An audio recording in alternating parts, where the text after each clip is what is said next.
बिस्मिल्लाहिर्रहमानिर्रहीम। अस्सलाम वालेकुम। एपिसोड 2, नीलम का मरकत। बारिश शराबी अर्श है ये सोचकर अदम बारिश के सब हरूफ को उल्टा पी गया। या इलाही खैर मेरे मौला, बस अपनी रहमत के बरसात। साइका ने खड़ की आवाज़ पैदा करते खिड़की के दोनों पट थाम कर जोर से खींचते बंद किए। कमरे में फैली LED बल्ब की रोशनी मौसम की दहशत को कुछ हद तक कम कर रही थी। दरमियाना सा कमरा जिसकी दीवारों पर जा बजा मुख्तलिफ किस्म के चार्ट्स और कार्ड्स लगे थे। एक पूरी दीवार अजीबोगरीब अक़साम के पत्थरों के साथ तस्वीर से भरी पड़ी थी। एक कोने पर छोटा सा बेड था, उसके साथ वाली दीवार के साथ अलमारी, राइटिंग डेस्क और एक बुक शेल्फ था जिसमें नस्फ से ज़ायद उर्दू अदब भरा पड़ा था। और इसमें भी ज़्यादातर सफ़रनामे जिनमें इब्न इंशा के चलते हो तो चीन को चलिए, दुनिया गोल है, नगरी नगरी फिरा मुसाफिर और दीगर अदबा के भी शामिल थे। कुछ उर्दू के मशहूर नावल पढ़े थे जिनमें उर्दू अदब का पहला नावल डिप्टी नज़ीर अहमद का मरातुल अरूस और अब्दुल हलीम शर्र के तारीख़ी नावल मिर्ज़ा हादी रस्वा का अमराओ जान, अज़ीज़ अहमद के खून, मिरर आग, शबनम और गुरेज शामिल थे। गज़ ये कि इस बुक शेल्फ के मालिक का ज़ौक़ काबिल दीद था।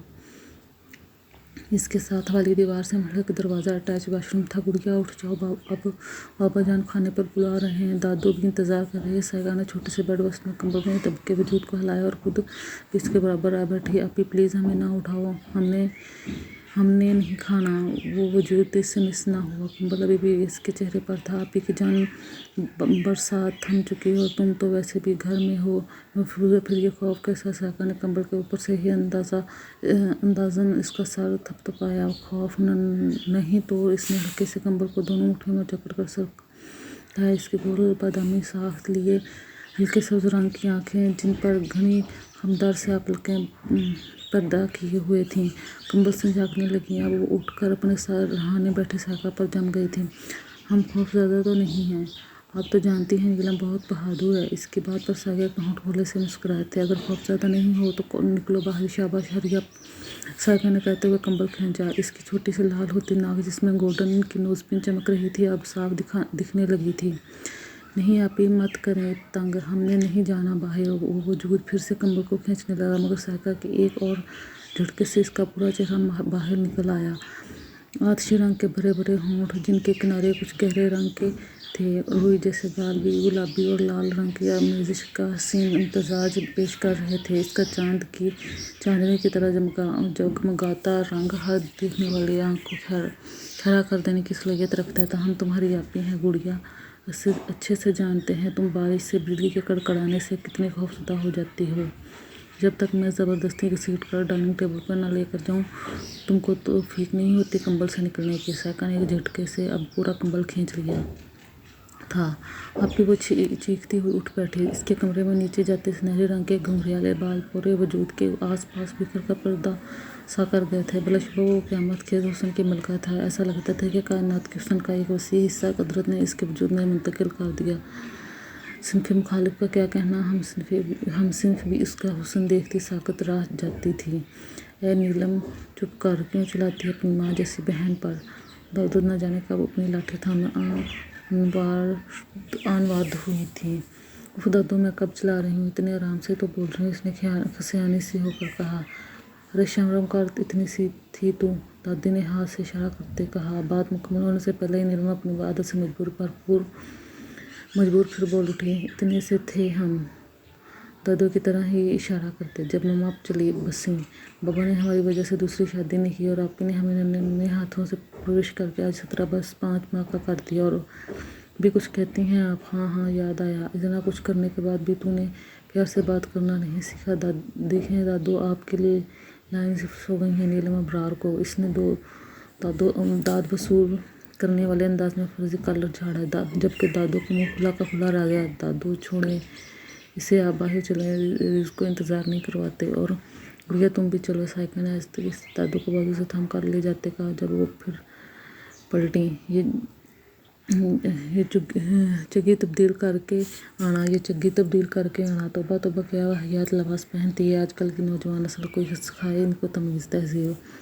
हर औरत की शान मुकम्मल लिबास में होती है। दादू तासुर से कहती है कि मलामती नज़र बेबी पिंक कलर की नाइट ड्रेस में मलबूस लापरवाह से नीलम पर डालते बड़बड़ाती हुई कमरे से निकल गई।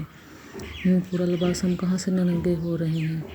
मैंने दादू की नकल उतारते आखिर में अपने मुकम्मल आस्तीनों के सूट को देखते नागवारी से कहा, दफ़ा करो, अभी तो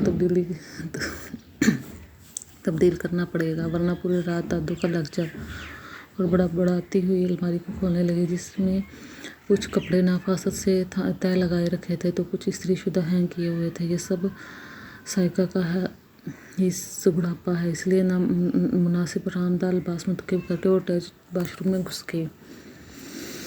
एजेंट सैंती हमारा तीसरा साथी था जिसने इस मिशन के लिए जान की बाजी लगा दी, अपनी हयात की कुर्बानी दी, अपने वतन की मिट्टी के लिए खून बहा दिया उसने। वो भी नाकाम ठहरा। एक और चिराग, एक और रोशन दिया बुझ गया। हवा मुखालिफ सिमत में फिर चल पड़ी है। आस आलम एक एस्टेब्लिश ऑफिस रूम में खड़ी के जानिब रुख मोड़े, दोनों हाथ सीने पर बांधे, एक बारोब शख्सियत का मालिक अपनी पुश्त पर शदीद गुस्से के आलम में मुठ्ठियां बेंचे शख्स से मुखातिब हुआ, मगर नजरें मुंह सामने खड़ी पर लगे आरजी शेड पर जमी थी। कमरे में उन शेड से हल्की हल्की रोशनी अंदर मौजूद अंधेरे को कम करने की हल्की सी कोशिश में सरगर्दा थी। मैंने कहा था सर, अब मैदान में उतरने की बारी मेरी है, मगर आपने तीसरी जान भी पिछले 12 साल के मिशन पर लगा दी, मगर नतीजा वही निकला। अभी तो हम आज के प्लाजा के धुरने से तक रसाई नहीं कर सके थे कि हमारे साथी के सीने में वो गोलियां उतारता चलता बना और हम खामोश तमाशाई बस यही सोचते रहे कि शायद इस बार हम कामयाब हो जाएंगे। मगर हुआ क्या? वही जो पिछले 2 एजेंट्स के साथ पहले भी हो चुका था। मुझे समझ नहीं आती आखिर आप एक बार मुझे इजाज़त क्यों नहीं देते उसे मारने की। हालांकि ये काम हमारे लिए ज़्यादा मुश्किल नहीं है, इसकी सिक्योरिटी जितनी मर्जी पावरफुल क्यों ना हो, हम उस तक रसाई हासिल कर ही लेंगे। नहीं तो एजेंट 37 की तरह हुलिया बदल कर तो वार कर ही सकते हैं ना। वो शदीद इज़्तिराब के आलम में अपने और मुकाबिल के दरमियान मौजूद मेज़ के किनारे पर हाथ जमाए थोड़ा झुकते हुए बोला, हमारे इदारे का काम जासूसी का है, हमें राज उगलवाने पर जब पता करवाने हैं।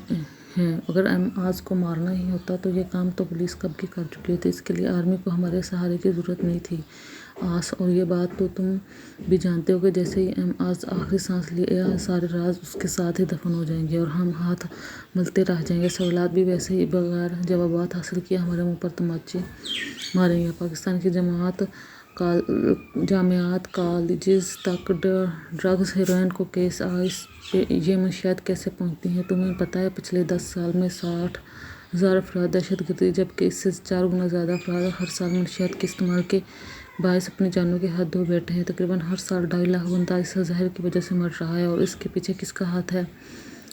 मिनहाज अज़हर का। और इसकी जड़ें तो सऊदीया, अमेरिका और भारत तक फैल चुकी हैं। कुछ दिन कबल एक मंशियात के स्मगलर को सऊदीया में पकड़े जाने पर 22 लाख जुर्माने के साथ हम उम्र कैद की सज़ा सुनाई गई है, मगर इसने अपनी जड़ों का जिक्र तक नहीं किया।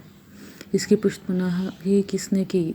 आज ने, मगर नाम तक ना आया उसका। क्यों? मेरे समझो, आज इस सब को रोकने के लिए हमें उसके तमाम राज चाहिए, वरना आज की मौत के बाद भी ये सिलसिला चलता रहेगा।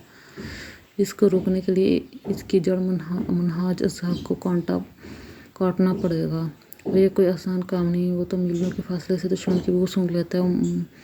मुड़े और खामोशी से मेज़ के किनारों पर हाथ टकाते, दांत पर दांत जमाए, जब से इनकी बात सुनते आसिम को देखने लगे, जिसकी स्याह फौजी कट हेयर स्टाइल पर राउंड शेड से आती रोशनी की लकीर पड़ रही थी।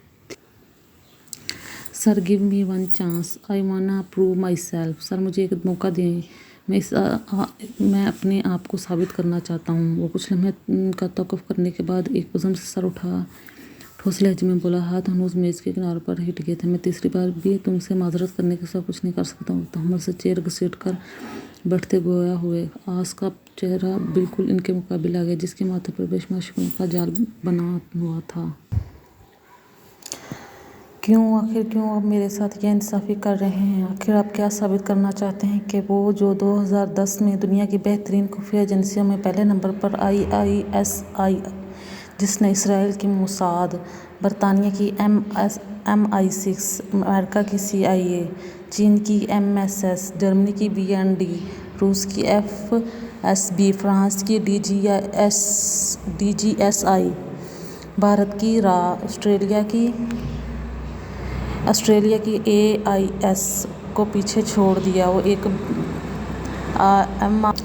وہ ایک آز کو نہیں پکڑ سکتی، اس کا لہجہ جرا کرتا ہوا تھا جو صرف پاکستان کی ہی نہیں بلکہ عالم اسلام کے ملکوں کی ISI نہیں۔ آز میں یہ کہنا چاہتا ہوں کہ وہ انٹرنل سیکیورٹی کو ٹریننگ دینے والی ایجنسی ہے۔ سعودی عرب، سیریا، جارڈن اور مصر کی انٹیلیجنس آج ایک اسمگلر اور دہشت گرد کے بارے میں معلوم نہیں کر پا رہی ہے۔ ISI ایجنسیوں کو ٹریننگ دینے والی، حالانکہ آز کے پاس سعودیہ کی نیشنلٹی بھی ہے، وہ 10 سال سے زائد عرصہ سعودیہ میں رہ چکا ہے۔ اس طرح ادھر کی سرزمین پر بھی اس کے قدم جم چکے ہیں، مگر سعودیہ ریاست جڑوں تک پہنچنے کے بجائے شاخیں توڑ رہی ہے، اور میں یہ بیوقوفی نہیں کر سکتا۔ میں اس ایجنسی کا سربراہ ہوں، تم مجھ سے جرا نہیں کر سکتے۔ عالم آخر میں ان کے لہجے میں سختی آ چکی تھی۔ آز نے سختی سے ہونٹ کاٹتے ہوئے چہرہ ہلکے سے موڑ لیا، پھر سر کو جھٹک کر جیسے کوئی سوچ دماغ کی سطح سے جھٹکی تھی۔ سر، آپ یہ مشن میرے حوالے کر دیں، میں کوشش کرنا چاہتا ہوں، مجھے سمجھ نہیں آ رہا۔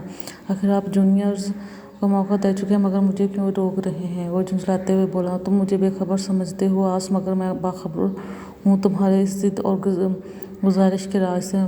ملک کی آڑ میں اپنی دشمنی نکالنا چاہتے ہو۔ ان کے کاٹدار لہجے پر اس کے دماغ کی رگیں تن گئیں، مٹھیاں اتنی زور سے بھینچ لیں کہ گندمی رنگت والے مضبوط بازوؤں کی نسیں ابھر کر نظر آنے لگیں۔ آپ الزام تراشی کر رہے ہیں؟ ضبط سے بولنے کی کوشش میں بھی اس کی آواز میں ہلکی سی گراہٹ نمایاں تھی۔ ہوٹل میں جو ٹرک کے ذریعے میریوٹ الزام تراشی 20 ستمبر 2008 میں اسلام آباد کے پلاسٹ ہوا تھا، اس میں جاں بحق ہونے والے 55 افراد میں تمہارے والدین بھی شامل ہیں۔ پولیس نے ان 3 افراد کو اغوا کیا، مگر کوئی ثبوت ان کے خلاف نہ ملنے پر چھوڑ دیا گیا۔ ایسے میں ایک بندہ آز کی گینگ کا تھا، جس کو بعد میں PIA کے لندن جانے والے پرواز میں 20 کلو ہیروئن کے ساتھ پکڑ لیا گیا تھا، جس سے آز پر تمہیں صاف یقین ہو گیا، اور تم نے اپنے ماں باپ کی موت کے بعد سے ہی آرمی جوائن کی اور پھر پچھلے کا حصہ بن گئے تھے۔ پچھلے 5 سال میں ISI کا حصہ بن گئے تھے تاکہ دہشت گردی کا خاتمہ کر سکو اور آز سے اپنے والدین کی موت کا بدلہ لے سکو۔ 19-20 کے فرق کے علاوہ تمام حقیقت ہے۔ Am I right؟ وہ اطمینان سے دونوں ہاتھوں کی انگلیوں کو ایک دوسرے میں پھنسائے اس کے فقط ہوتے چہرے کو دیکھتے بولے۔ وہ صرف میرے والدین کا ہی نہیں، نہ جانے کتنوں کے والدین کا، بیوی بچوں کا قاتل ہے۔ جب تک اس کا گریبان میرے ہاتھ میں نہیں آ جاتا، میں سکون سے نہیں بیٹھوں گا۔ اس کی آواز تیز ہو گئی، ساتھ ہی غصے سے لکڑی کی میز پر لگے چوڑے شیشے پر مکہ رسید کر کے غصہ نکالا۔ اس کے خون میں شرارے دوڑنے لگے تھے۔ اس جذباتیت کی بنا پر میں تمہیں انکار کرتا آ رہا ہوں آز، تمہارا یہ رویہ تو فوراً آز پر سارے راز منکشف کر دے گا، اور تم نہ صرف اپنی جان سے جاؤ گے بلکہ اپنے ساتھ جڑے تمام راز بھی اس جذباتیت میں اگل دو گے۔ وہ برہم ہوئے تھے۔ میں اپنی دشمنی کے لیے نہیں کر رہا یہ سب، میں اپنے ملک کی دفاع کے لیے کرنا چاہ رہا ہوں۔ آخری بار درخواست کر رہا ہوں، پلیز سر، اس نے ملتجی لہجہ اپنایا۔ ہنکارا بھرا۔ جہاں اتنے صحیح وہاں ایک اور صحیح، مگر ایک بات یاد رکھنا آز، یہ مشن تمہارے پچھلے تمام مشنز سے زیادہ توجہ طلب ہے۔ اپنے سکس سینسز ہمیشہ ہوشیار رکھنا اور جذبات میں بہہ کر اپنی موت کو دعوت مت دینا۔ اللہ تعالیٰ تمہیں کامیابی سے نوازے۔ وہ کھڑے ہوئے اور حیران صورت لیا آز عالم کے سامنے ہاتھ بڑھایا۔ وہ ہلکے سے بھیگا سا مسکراتا آگے بڑھا اور ان کا ہاتھ زور سے تھام کر ہلایا۔ انشاءاللہ میں ہمیشہ کی طرح کامیاب واپس آؤں گا۔ اس کے لہجے کو یقین پر متاثر ہوئے بغیر نہیں رہ سکے۔ ظلم پھر ظلم ہے، بڑھتا ہے تو مٹ جاتا ہے، خون پھر خون ٹپکے گا تو۔ کل کی طوفانی بارش کے بعد آج مطلع صاف تھا، مگر دھوپ اپنے تمام تر شدتوں سے قائم دائم تھی۔ چونکہ موسم سرما کا آغاز تھا تو یہ دھوپ بھی بڑی سنہری تھی، ہڈیوں میں اتر جانے کو تیار۔ تیز ہوا کے جھونکے بار بار اس لاپرواہ دوشیزہ کے بالوں اور ایک طرف لڑکتی چادر سے چھیڑخانیاں کرتے آگے بڑھ رہے تھے۔ ایسے لگتا تھا کہ اس کے چھو لینے سے ہوا کی بھی انداز میں نزاکت آ گئی ہے۔ وہ آس پاس سے بے نیاز 2-3 شاپنگ بیگ ایک ہاتھ میں پکڑے اور کچھ بڑے بڑے چارٹس رول کیے دوسرے ہاتھ میں تھامے وہ سڑک پر ناک کے سیدھ میں چل رہی تھی۔ کھلے پلازو کے اوپر گھٹنوں سے بالشت بھر اونچی اسٹائلش شرٹ پہنے، ایک ہاتھ سے شال کا کنارہ تھامے باقی کو پشت سے لے جا کر دوسرے بازو میں ڈالے، وہ راہ چلتے لوگوں کو ٹھٹکنے پر مجبور کر رہی تھی۔ کوئی ایسا راہی نہ گزرا تھا جس نے مڑ کر اس قاتل حسینہ کو نہ دیکھا ہو۔ اس میں عورتیں مرد سب شامل تھے، مگر وہ عادی تھی سب کی अपने गैर मामूली हुस्न की बिना पर वह स्कूल कॉलेज में भी सबसे मुनफरिद जानी जाती थी। इसे इस सब की अब आदत सी हो गई थी। उफ, गर्मी ने तपा दिया आज तो। इसने घर में दाखिल होते ही खुद कलामी की। अभी वो बैरूनी दरवाज़ा लॉक करके पलटी ही देखी तो न जाने क्यों गैराज में खड़ी नजर आई। जिसमें जैसे ही इनकी नज़र नीलम पर पड़ी, चेहरे पर नागवारी और माथे पर हज़ारों लकीरों का जाल उभरा था। क्या कहा था तुझे कि चादर और दुपट्टे में बाहर जाया कर? बात नहीं समझ आती, मैं बकवास करती रहूं सुबह शाम, अगर तू करेगी अपनी मनमानी। शाम को आ जाएगी कोई माँ अपने सपूत की जिद पर झोली फैलाने। उस दिन का सुकून मैसर आया है, इसे बरकरार ना रहने देना। कमबख्त, दफा हो जा अंदर। दादू की दहाड़ पर भी वो अपनी अजली बेनियाज़ी से अंदर बढ़ गई। दरमियानी सी राहदारी से गुजरते हुए सेकंड फ्लोर की सीढ़ियाँ चढ़ने लगी। फर्स्ट फ्लोर की राहदारी की साइड पर 2 कमरे थे, बैठक और दूसरा दादू का, जबकि थोड़ा आगे जहाँ राहदारी खत्म होती थी वहाँ सेकंड फ्लोर की सीढ़ियाँ शुरू होती और सामने एक कमरा अबरार साहब का था और साथ में एक इखला किचन। सेकंड फ्लोर पर पहुंचकर वो लाउंज से होती अपने और साइगा के मुश्तरका कमरे में घुस गई। तमाम चीज़ें बेड पर पटक कर झुंझलाते हुए चादर भी दूर फेंक दी।